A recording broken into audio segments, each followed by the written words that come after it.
Students, आज मैं learning point 26 में आपका फिर से स्वागत करती हूँ। आज हम स्टार्ट करने जा रहे हैं नया चैप्टर 11th क्लास का जीव जगत, लिविंग बर्ड्स। चलिए तो स्टार्ट करते हैं आज की क्लास। द लिविंग बर्ड यानी जीव जगत। जीव जगत जैसे नाम से स्पष्ट हो रहा है, जीव, जीव यानी जीवित,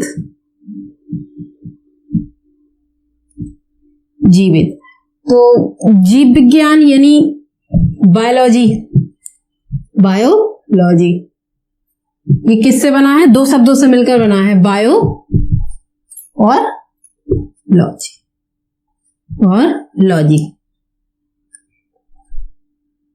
लाइफ स्टडी। बायोलॉजी की खोज किसने की?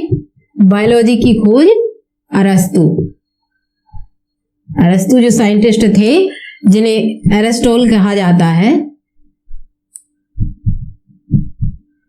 एरिस्टोटल, तो उन्होंने बायोलॉजी की खोज की। बायोलॉजी दो भागों में बटा हुआ रहता है, एक जंतु विज्ञान, जंतु विज्ञान, एक वनस्पति विज्ञान।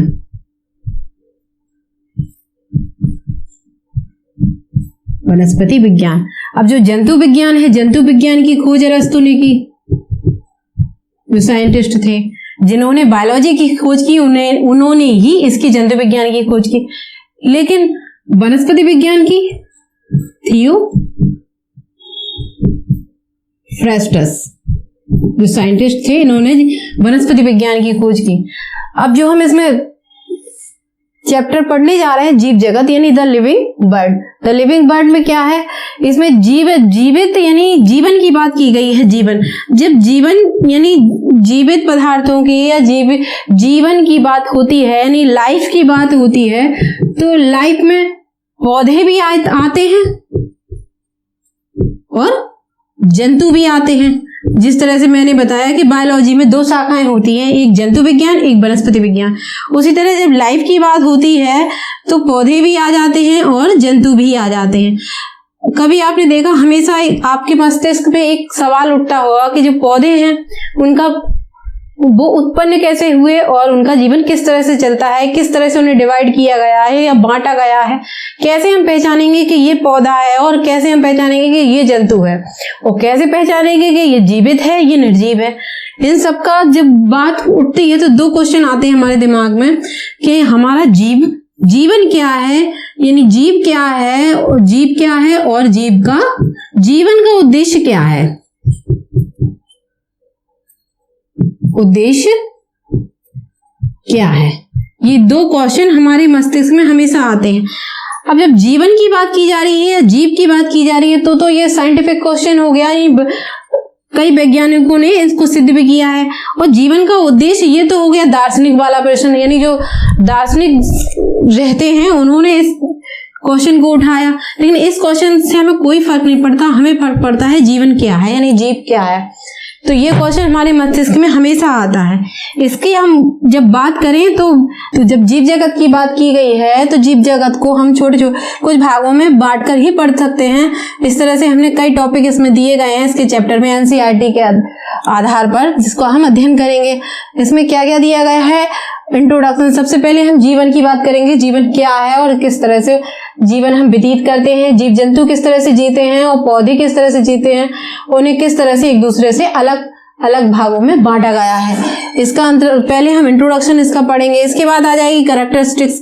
मैंने अब जब जीवन की बात की जा रही है तो सबसे पहले बात होगी किसकी, कि जीवन है तो क्यों है, वो किस तरह से है और किस तरह से इनका अलग अलग अध्ययन करेंगे। तो कैरेक्टरिस्टिक, जब गुण की बात करेंगे, यानी गुण किसके? जीवन के, यानी जीव के गुणों की बात करेंगे तो हम उसमें ये अध्ययन करेंगे। इसके बाद आ जाता है डाइवर्सिटी। डाइवर्सिटी यानी विविधता। विविधता क्या है? विविधता यानी विभिन्नता, भिन्नता, जब हम विविधता की बात, डाइवर्सिटी की बात कर देंगे तो आ जाएगी भिन्नता, यानी किस तरह से जो पौधे हैं वो जंतुओं से भिन्न हैं और जंतु हैं जो पौधों से भिन्न हैं। और जंतुओं में भी जैसे गिलहरी है, चूहा है, गिलहरी है, चूहा है, हाथी है, ये एक दूसरे से किस तरह से भिन्न है। कॉकरोच है, ये है तो सभी जीवित लेकिन सब में अंतर पाया जाता है। तो इसका अध्ययन हम डाइवर्सिटी में करेंगे, विविधता में करेंगे, किस तरह से ये अलग है। बायनोमियल नोमेनक्लेचर, अब बाई यानी दो, नोमियल यानी नाम, नोमेनक्लेचर यानी दो नाम पद्धति, दो नाम पद्धति। ये क्या है, ये किस चिड़िया का नाम है। दो नाम जो पद्धति है उसको सबसे पहले कैरोलस लीनियस जो साइंटिस्ट थे, कौन से साइंटिस्ट थे, कैरोलस लीनियस, उन्होंने दो नाम पद्धति का जन्म, उन्होंने दो नाम पद्धति का, जो कैरोलस लीनियस थे उन्हीं को जन्मदाता कहा जाता है, किसका, दो नाम पद्धति का। और उन्होंने ही इसको बनाया, या इसका क्या कहें, इसका जो दो नाम पद्धति है उन्होंने ही दी है। किसने दी है, कैरोलस लीनियस ने। अब अगला टॉपिक आ जाएगी नीड फॉर नोमेनक्लेचर, यानी नामकरण की जरूरत ही क्या पड़ी। जब साइंटिस्ट ने दो नाम पद्धति तो दी, लेकिन क्यों दी, क्या जरूरत थी इसको देने की। जो दो नाम पद्धति थी, दो नाम जो पद्धति थी उसको देने की जरूरत इसलिए पड़ी कि जब हम इनका डिफरेंशिएशन करेंगे, गिलहरी को चूहे से अलग करेंगे, हाथी को कॉकरोच से अलग करेंगे, या गुड़हल को आम से अलग करेंगे, आम को मूंगफली से अलग करेंगे, जो मूंगफली है आम को मूंगफली से अलग करेंगे, तो किस तरह से करेंगे, ऐसे ही तो कर नहीं देंगे, उनके गुणों के आधार पे करेंगे, उनके नाम के आधार पे करेंगे। तो इस तरह से इन्होंने दो नाम पद्धति को दिया। दो नाम पद्धति में क्या है, दो नाम पद्धति में जैसे कि आम है, आम की बात कर लीजिए, मैंगीफेरा इंडिका इसका साइंटिफिक नेम है, और इसके दो नाम हैं, तो इनके आधार पर इनकी स्पीसीज,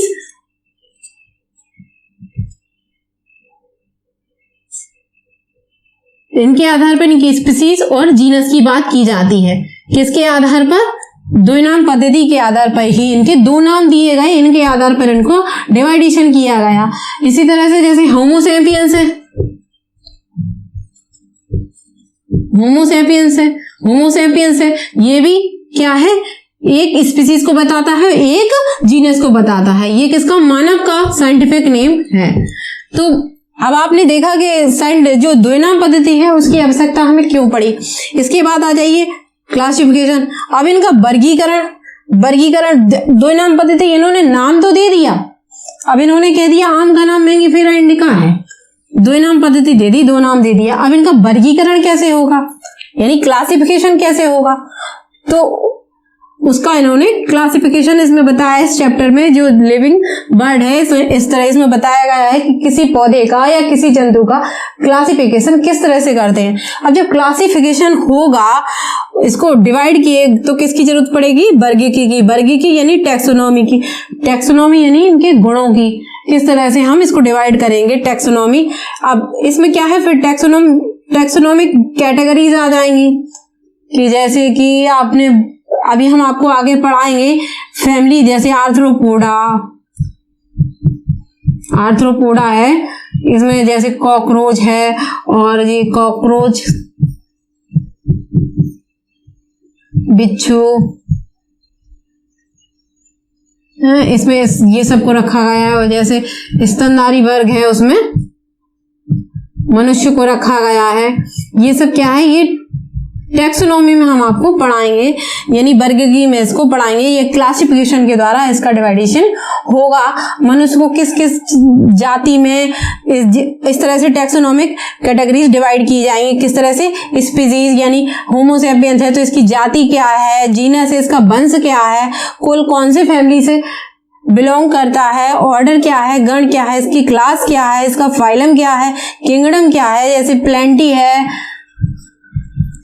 या एनिमेलिया है, यानी ये पौधा है, या फिर जंतु है, ये सब डिवाइडेशन इस चैप्टर में हम आपको सभी डिटेल में समझाएंगे। अब टैक्सोनॉमिक एड्स हैं, अब इनकी जरूरत भी पड़ती है। टैक्सोनॉमिक एड्स यानी वर्गीकरण की सहायता साधन, जैसे कि हर्बेरियम फाइल हमारी बनती है। हर्बेरियम यानी पौधों की बात कहाँ की जाएगी, म्यूजियम है, म्यूजियम में किस तरह के जीव जंतु या पौधों को रखा गया है उनका हम अध्ययन करते हैं, ये है टैक्सोनॉमिक एड्स। अब बात करते हैं सबसे पहले हम इसके इंट्रो की। जब इंट्रो की बात करेंगे तो हमने आपको इंट्रो में बताया है कि बायोलॉजी को दो भागों में बांटा गया है, एक एनिमल और एक जंतु विज्ञान, एक वनस्पति विज्ञान, एक जूलॉजी और एक बॉटनी। और इसकी जो अरस्तु है उन्होंने बायोलॉजी की खोज की, और इसके बाद जंतु विज्ञान की खोज भी अरस्तु ने की। ये सब हमने आपको अभी बताया। और वनस्पति विज्ञान की खोज थियोफ्रास्टस ने की। अब जब इसके इंट्रो की बात करेंगे तो मैंने आपको बताया है, समझाया कि जब किसी पौधे या जंतु की बात की जाती है तो क्या होता है कि उसको डिवाइडेशन कैसे होगा और हमारे जीवन का क्या उद्देश्य है, हम जीवित हैं, इसके क्या प्रमाण हैं, और ये टेबल, कोई टेबल है या ये मार्कर है तो ये निर्जीव है, तो इसके क्या प्रमाण है, इसके क्या है, तो इस क्यों कैसे करेंगे, इनके गुणों के आधार पर।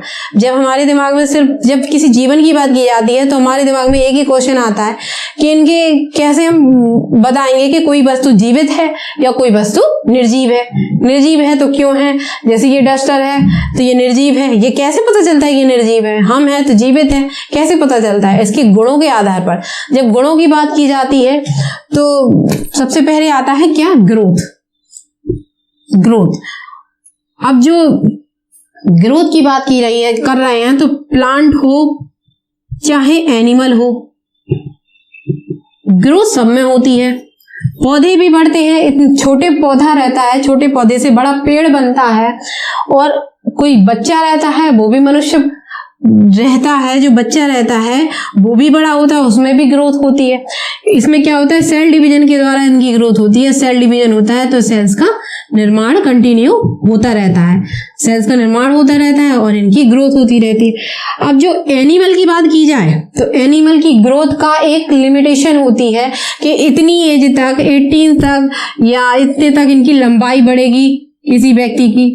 हाँ, और इसकी सब एनिमल जो है, जंतु हैं, उनका एक समय रहता है कि एक समय तक उनकी लंबाई बढ़ेगी, उनका भार बढ़ेगा या फिर वो उनकी ग्रोथ होगी। किसकी ग्रोथ होगी, एनिमल जो रहते हैं उनका एक समय रहता है कि इतने समय तक इनकी ग्रोथ होगी। लेकिन पौधे हैं, इनका कोई समय नहीं है, ये कंटिन्यू ग्रोथ करते रहते हैं, लेकिन इनका एक टाइम आता है जब इनकी ग्रोथ तो होती है कंटिन्यू, लेकिन लंबाई बढ़ना इनकी बंद हो जाती है। पेड़ बन जाता है, नीम का पेड़ है, बबूल का है, आम का है, ये सब समय तक बढ़ते हैं, उसके बाद रुक जाते हैं, लेकिन ग्रोथ तो कंटिन्यू, फल देते हैं, सब कुछ करते हैं। अब जब एनिमल की बात आती है तो एनिमल का एक टाइम रहता है, इतने टाइम तक, इतने एज तक ये ग्रोथ करेगा और इतने के बाद यह नहीं करेगा, नहीं बढ़ेगा, इतना ही रहेगा। तो इसका एक समय रहता है एनिमल का, और प्लांट का कोई समय नहीं रहता। अब एनसीईआरटी में इन सबको बताया तो गया है, लेकिन इसको पक्का प्रमाण नहीं कहा गया है ग्रोथ को, कि ग्रोथ जो है जीवन का पक्का प्रमाण है, नहीं कहा गया है। क्यों नहीं कहा गया है?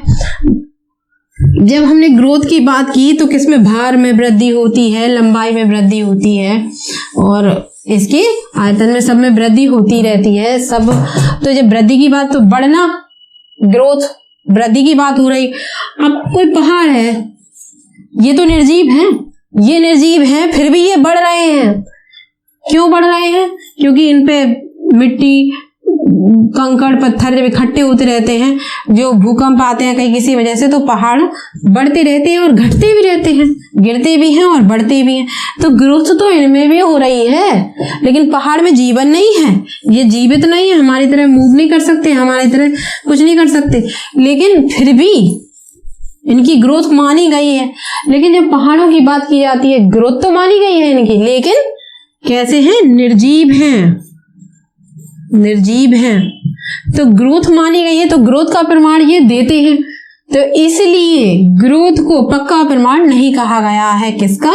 जीव का, यानी जीवन का, जीवन का पक्का पक्की रूप से प्रमाणित नहीं कर सकते हैं हम ग्रोथ की सहायता से। यह कह सकते हैं यह एक ग्रोथ है तो, लेकिन सही नहीं माना गया है। तो क्यों नहीं माना? क्योंकि पर्वतों में भी ग्रोथ हो रही है पर्वतों में ग्रोथ तो हो रही है, लेकिन किसकी वजह से? बाह्य कारणों की वजह से।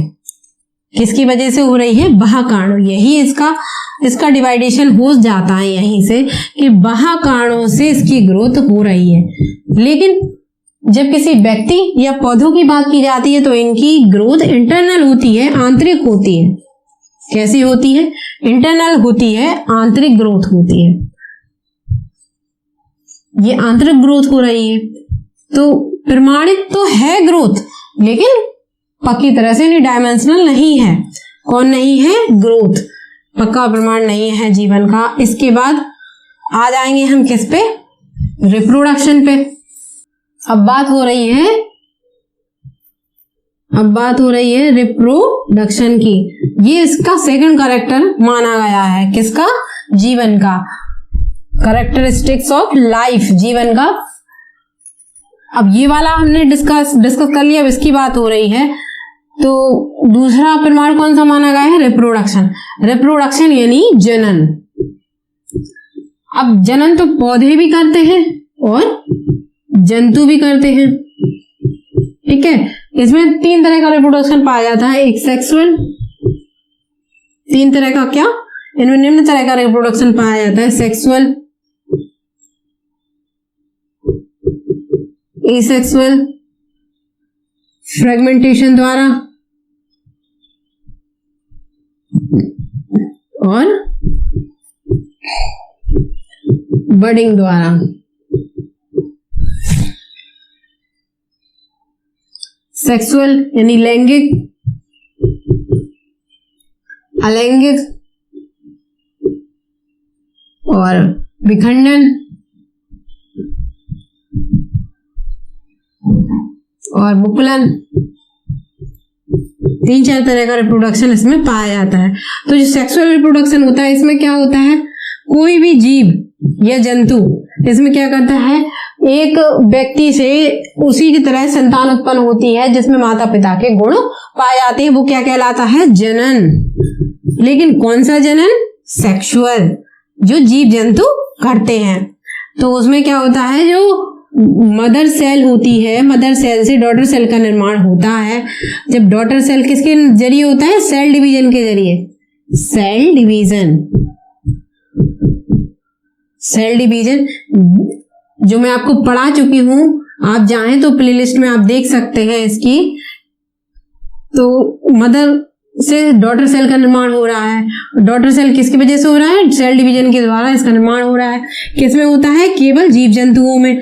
जीव जंतु में ये डिवीजन होता है तो नए पौधे या मदर सेल से डॉटर सेल बन जाती है। किससे? लेकिन इनमें क्या होता है? जो डॉटर सेल होती है इनमें जो गुण पाए जाते हैं किस जैसे? मदर सेल की तरह पाए जाते हैं, ठीक है। अब बात करेंगे एसेक्सुअल रिप्रोडक्शन। इस तरह का रिप्रोडक्शन पौधों में पाया जाता है। किसमें? मुख्यतः पौधों में पाया जाता है। और बडिंग की जो प्रोसेस है, किसकी? बडिंग की या मुकुलन की जो प्रोसेस है किसमें पाई जाती है? मुकुलन की प्रोसेस जो है वो पाई जाती है हाइड्रा में और ईस्ट में। मैंने आपको बताया था पिछली क्लासेस में कि जो बडिंग की प्रोसेस है वो किस तरह से होती है। एक बड निकलती है, इस तरह से माइसीलियम लाइक स्ट्रक्चर होता है, इसमें से एक बड निकलती है। कुछ समय बाद ये अलग हो जाती है और एक नए पौधे का निर्माण कर देती है। ये प्रोसेस किस में पाई जाती है? हाइड्रा में पाई जाती है और ईस्ट में पाई जाती है। कुछ ऐसे भी होते हैं जिसमें रीजनरेशन की प्रोसेस पाई जाती है। रीजनरेशन की प्रोसेस पाई जाती है, उसकी वजह से भी एक नई चीज, नए पौधे का या नए जंतु का निर्माण होता है। नए पौधे का, नए जंतु का निर्माण किस में पाई जाती है? जो चेप्टाक्रमी रहता है जिसे हम प्लेनेरिया कहते हैं। क्या कहते हैं? ये सब आपकी एनसीईआरटी में दिया गया है। तो चेप्टाक्रमी जो है प्लेनेरिया कहा जाता है जिसे, उसमें क्या पाया जाता है? उसमें हमने बताया आपको रीजनरेशन की प्रोसेस होती है। किसकी होती है? रीजनरेशन की प्रोसेस। रीजनरेशन किसमें? प्लेनेरिया में। रीजनरेशन यानी जनन। ठीक है, इसके बाद जब फ्रेगमेंटेशन की बात आती है तो जैसे कोई फंगाई है, एल्गी है और काफी है जो फ्रेगमेंटेशन, ये सेक्सुअल रिप्रोडक्शन होता है, सेक्सुअल, ये सब किस में पाया जाता है? जनन में। अब ये तो बात हो गई एक से दो उत्पन्न हुआ है, लेकिन ये भी पक्का प्रमाण नहीं माना गया है। क्यों नहीं माना गया है? क्योंकि इसके भी कुछ अपवाद है इसमें, जैसे खच्चर, मधुमक्खी, इनमें रिप्रोडक्शन नहीं पाया जाता है, नहीं पाया जाता है, तो ये अपवाद हो गए, तो ये भी पक्का प्रमाण नहीं है जीवन का। अब रिप्रोडक्शन हो गया और ग्रोथ हो गई, इसके बाद बात करते हैं हम मेटाबॉलिज्म की। मेटाबॉलिज्म जीवन का एक सही प्रमाण है, सही प्रमाण है इसका जीवन का। वो कैसे, जी हम आपको बताएंगे। तो मेटाबॉलिज्म जो है कि मेटाबॉलिज्म की जो प्रोसेस है यानी जैविक क्रियाएं जो है किस में पाई जाती हैं? सिर्फ जीवित पदार्थों में पाई जाती हैं, वो निर्जीव पदार्थों में नहीं होती हैं। यह एक जैविक क्रिया है। कैसी क्रिया है? जैविक। कौन सी? मेटाबॉलिज्म। जिसमें हमारे शरीर में कई रासायनिक क्रिया होती है, भोजन का पाचन है और जैसे एक्सक्रीशन की प्रोसेस है, पाचन की क्रिया है, रेस्पिरेशन की प्रोसेस है और क्या कहें नर्वस सिस्टम है, जो ये सब चीजें इसमें जीवित पदार्थों में पाई जाती है, ये सारी क्या है? मेटाबॉलिज्म है। ये सब किस में पाई जाती है? सिर्फ जीवित पदार्थ, ये निर्जीव में नहीं पाई जाती है। निर्जीव में इनका कोई प्रमाण नहीं है। निर्जीव जब परक नली से बाहर, परक नली से बाहर नहीं, परक नली में कोई जीवन, कोई जैविक क्रिया करवाई जाती है तो ना तो वह जैविक रहती है और ना ही वह निर्जीव रहती है। तो इस तरह से क्या होता है? मेटाबॉलिज्म जो है, जो केवल एक जैविक क्रिया है, यही इसका पक्का प्रमाण होती है। इसके बाद आ जाएंगे हम सेंसेशन कह सकते हैं। सेंसेशन की जो प्रोसेस है, जैसे छुई-मुई में पाई जाती है, छुई-मुई होती है, जो छुई-मुई में पाई जाती है। जब हम इसको छूती हैं तो ये मुरझा जाती है, इसको हट जाती है तो ये खिल जाती है। अनुकूल केवल जीवित पदार्थों में पाया जाता है कि जैसे कि हम किस जलवायु में रहते हैं, एक पहाड़ पे रहते हैं कि जमीन पे रहते हैं, किस तरह से माहौल में हम रहते हैं और कैसे हम ढलते हैं, ये सब क्रियाएं जैविक पदार्थों में पाई जाती हैं या जीव जंतु में पाई जाती है या पौधों में पाई जाती है। किस तरह का पौधा है, पर्णपाती है कि सदाबहार है कि मरुस्थलीय पौधा है, ये सब क्या है? ये एक अनुकूलन होता है, जो ये भी एक जीवन का गुण होता है, जो निर्जीव में थोड़ी ना है। पहाड़ पत्थर तो कहीं भी हो सकते हैं, हो जाते हैं, भूकंप आता है इधर से उधर हो जाते हैं, सब हो जाता है, लेकिन जीव जंतु की बात हो जाती है तो अनुकूलन तो उन्हीं में पाया जाता है ना। और अब ये तो हो गए आपके 4 तरीके के प्रमाण। तो क्या होगा? ये कैरेक्टरिस्टिक्स ऑफ लाइफ। इसके बाद आ जाते हैं डाइवर्सिटी ऑफ लाइफ, विविधता या भिन्नता। किसी तरह से एक पौधा और जंतु एक दूसरे से भिन्न है। आगे की क्लास हम फिर कल से कंटिन्यू करेंगे। इसके बाद फिर मिलते हैं हम कल इसी समय पे इसी क्लास में। चलिए तब तक के लिए गुड बाय दोस्तों।